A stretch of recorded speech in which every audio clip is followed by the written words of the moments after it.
Friends, welcome to Ronnie styles.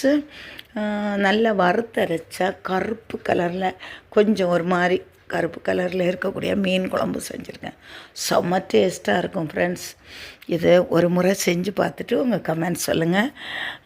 இது அதில் முட்டையும் வேக வச்சு போட்டிருக்கேன். முட்டை வேக வச்சு போட்டால் அந்த முட்டையை எடுத்து தனியாக சாப்பிடும்போது செம்ம டேஸ்ட்டாக இருக்கும்.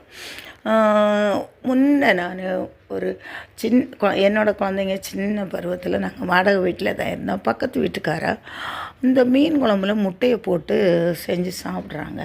என்ன மீனில் முட்டையை போட்டு செஞ்சு சாப்பிட்றீங்களேன்னு கேட்டால் செம்ம டேஸ்ட்டாக இருக்கும்னு சொன்னாங்க. நான் அதை அப்படியே மறந்துட்டேன். அப்புறம் என்னோடய பிள்ளைங்க கொஞ்சம் வளர்ந்த உடனே சின்ன மீன் குழம்பு வச்சா அந்த மீனை எடுத்து சாப்பிட மாட்டாள். அவளுக்கு நான் அந்த என்ன செய்வேன்னா எப்போதுமே முட்டையை வேக வச்சு அதில் போட்டு அந்த குழம்பையும் ஊற்றி இந்த முட்டையை எடுத்து கொடுப்பேன். இன்றைக்கி நிறைய முட்டை நான் வேக வச்சது மீதி இருந்து அதையும் போட்டு குழம்பு வச்சு செம்ம டேஸ்ட்டாக இருந்து ஃப்ரெண்ட்ஸ்.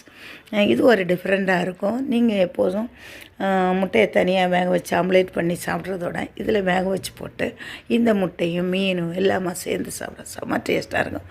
ஒரு முறை செஞ்சு பார்த்துட்டு உங்கள் கமெண்ட் சொல்லுங்கள். Thank you friends. God bless you.